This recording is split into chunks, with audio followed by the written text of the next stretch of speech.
ಸುಮಾರು ಕ್ಲಿನಿಕ್ ನಕಲಿ ಕ್ಲಿನಿಕ್ ಇರುತ್ತೆ. ಹಿಂದೆ ಒಂದು ಮೀಟ್ ನಾವು ಕ್ವಶನ್ ಮಾಡಿದ್ವಿ DHO ಅವ್ರಿಗೆ. ಅವ್ರು ಹೇಳೋದು ಒಂದು ಆರಿಕೆ ಉತ್ತರ ಏನು ಅಂದ್ರೆ, ಅವರು ತುಂಬಾ ಪ್ರಭಾವಿ ವ್ಯಕ್ತಿಗಳು, ಅವ್ರ ಮೇಲೆ ನಾವೇನು ಕ್ರಮ ಜರುಗಿಸಕ್ಕಾಗಲ್ಲ ಅಂತ ಒಂದು ಆರಿಕೆ ಉತ್ತರ ಕೊಟ್ಟರು.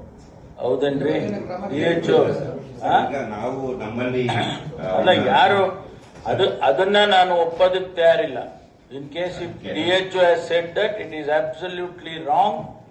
ಎಷ್ಟೇ ದೊಡ್ಡವರಿರ್ಲಿ, ಅವ್ರು ಎಷ್ಟೇ ಇನ್ಫ್ಲೂಯೆನ್ಸಿಯಲ್ ಡಾಕ್ಟರ್ ಇರ್ಲಿ, ಅವ್ರ ಮೇಲೆ ಕ್ರಮ ತಗೊಳ್ತೀವಿ ಕಾನೂನು ಪ್ರಕಾರ. There is an act, very strict act ಇದೆ.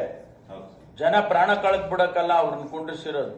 ಫೇಕ್ ಡಾಕ್ಟರ್ಸ್ ಏನಾರು ಇದ್ರೆ ಅದನ್ನ ಇಮಿಡಿಯೇಟ್ ಆಗಿ ಅಲ್ಲಲ್ಲ ಅವ್ರು ಹೇಳೋದು ಸೀರಿಯಸ್ ಆಗಿ ತಗೊಳ್ಳಿ.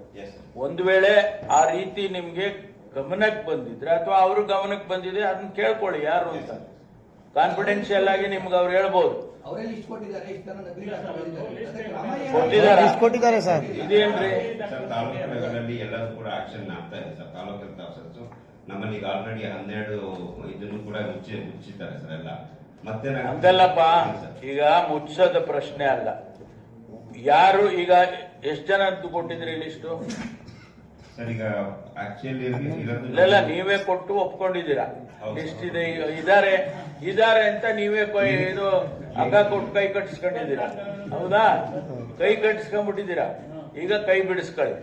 ಯಾರು ಆ ಲಿಸ್ಟ್ ಅಲ್ಲಿ ಇದ್ದಾರೆ ಅವ್ರ ಮೇಲೆ ಏನ್ ಕ್ರಮ ಆಗಿದೆ, including police complaint and arrest. Including ನೀವು ಕಂಪ್ಲೇಂಟ್ ಕೊಡಿ, ಇವನು ಫೇಕ್ ಡಾಕ್ಟರ್ ಇದ್ದಾನೆ, ಇವನು ಜನ ಕೊಲ್ತಾ ಇದ್ದಾನೆ, ಇವನು ರಾಂಗ್ ಟ್ರೀಟ್ಮೆಂಟ್ ಕೊಡ್ತಾ ಇದ್ದಾನೆ ಅಂತೇಳಿ ಕಂಪ್ಲೇಂಟ್ ಕೊಡಿ. Immediately police will arrest and take action. Helpless ಆಗೋ ಅವಶ್ಯಕತೆ ಇಲ್ಲ. ಅಲ್ಲ, ಒಂದು ವೇಳೆ ಆ ರೀತಿ ಭಾವನೆ ಇದ್ರೆ ಕೂಡ ನೀವು ಹೆಲ್ಪ್ಲೆಸ್ ಅಲ್ಲ. ಸರ್ಕಾರ ನಿಮ್ಮ ಯಾಕೆ ನಿಮ್ ಹಿಂದೆ ಇಲ್ವಾ? I will see that you will be arrested and put behind bars immediately. 24 hours ಅಲ್ಲಿ ಒಳಗಡೆ ಹಾಕಿಸ್ತೀನಿ. ಜನಗಳ ಜೀವನ ಜೊತೆ ಆಟ ಆಡೋದಲ್ರಿ. ನಾನು ಪಾವಗಡದಲ್ಲಿರ್ಲಿ, ಮಧುಗಿರಿಲಿರ್ಲಿ, ಕೊರಟಗೆರೆನಲ್ಲಿರ್ಲಿ, ತುಮಕೂರಲ್ಲಿರ್ಲಿ, ಯಾರೇ ಇರ್ಲಿ, ಎಷ್ಟೇ ಪ್ರಭಾವಿ ಡಾಕ್ಟರ್ ಇರ್ಲಿ, ಅವನು ಡಾಕ್ಟರ್ ಅಂತ ಹೆಂಗ್ ಕರೀತೀರ ಅವನ್ನ? ನಕಲಿ ಕಣ್ರಿ, ನಕಲಿ ಡಾಕ್ಟರ್ ಅನ್ಬೇಡಿ. ಅವನು ತಿರ್ಗಾ ಡಾಕ್ಟರ್ ಸೇರಿಸ್ತೀರ. ಆ ನಕಲಿ ಕೊಡಿ. ಅದು ಟರ್ಮಿನಾಲಜಿ ಸರಿ ಇಲ್ಲ. ಅಲ್ಲ ಅವನು ತಿರ್ಗಾ ಬೇರೆ ಅವನು ನಕಲಿ ವೈದ್ಯ ಅಂತ ಏನ್ ಹೇಳೋದು?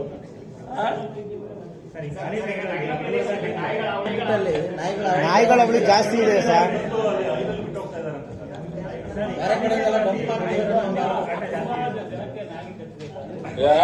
ನಾಯಿಗಳದು ನೋಡಿ, ನಾಯಿಗಳ ಸಂಖ್ಯೆ ಜಾಸ್ತಿ ಆಗುತ್ತೆ ನಿಜ. ಇತ್ತೀಚೆಗೆ ನೀವು ಹೇಳ್ದಂಗೆ ಹೊರಗಡೆಯಿಂದ ತಂದು ಬಿಡ್ತಾರೆ ಅನ್ನೋದು ಕೂಡ ಕೇಳಿದೀನಿ. ಅವೆಲ್ಲ ಅಲ್ಲೆಲ್ಲ ಮಲ್ಸಂದ್ರದ ಹತ್ರ ಬಿಟ್ಟೋದ್ರು ಕೂಡ ಅವು ತುಮಕೂರ್ಗೆ ಬರ್ತವೆ. ಆಯ್ತಾ? ಅವು ಸಿಟಿ ಪ್ರೋಂಡ್ ಅವು. ಆಯ್ತಾ? ಬಂದಾದ್ಮೇಲೆ ಈಗ ನಾವು ಕಾರ್ಪೊರೇಷನ್ ವತಿಯಿಂದ ಅವುಗಳನ್ನ ಇಡಿಸ್ತಾರೆ. ಅವರು ತಗೊಂಡೋಗಿ ಎಲ್ಲ ಬಿಡ್ತಾರೆ. ಆಯ್ತಾ? ಕೊಲ್ಲೋಂಗಿಲ್ಲ. ನಾಳೆ SPCA ಅವ್ರು ಬರ್ತಾರೆ. ಅದೆಲ್ಲ ನಾನು ಡೀಟೇಲ್ ಹೇಳಕ್ ಹೋಗ್ಲಾ? ನಿಮ್ ಕೆಲ್ಸ ಅದೇನ್ ಮಾಡ್ತೀರಾ ಅಂತ ನಾನು ಹೇಳಕ್ ಹೋಗೋದಿಲ್ಲ. ನಿಮ್ ಬಾಯಿನಲ್ಲಿ ಹೇಳ್ಕೊಳ್ಳಿ ಅದೆಲ್ಲ. ಈಗ ಅವರು ಪ್ರಾಣಿ ದಯಾ ಸಂಘದವ್ರು ಬರ್ತಾರೆ. ಅವ್ರು ಗಲಾಟೆ ಮಾಡ್ತಾರೆ. ಏನ್ರಿ ನೀವು ನಾಯಿ ಕೊಲ್ತೀರಂತೆ ನೀವು ಅಂತ ಇವ್ರ ಮೇಲೆ ಚಾರ್ಜ್ ಮಾಡ್ತಾರೆ. ಸೊ ಅದಕ್ಕೆ ಅದೇನು ಕಾನೂನಿನ ಪ್ರಕಾರ ಯಾವ ರೀತಿ ಟ್ರೀಟ್ಮೆಂಟ್ ಮಾಡಬಹುದು ಅದನ್ನ ಅವ್ರು ಮಾಡ್ತಾರೆ. ಅದನ್ನ ಎಕ್ಸ್ಪ್ಲೇಷನ್ ನಾನ್ ಮಾಡೋದಿಲ್ಲ, ಅವರೇ ಮಾಡ್ಕೊಂತಾರೆ. ಆಯ್ತಾ?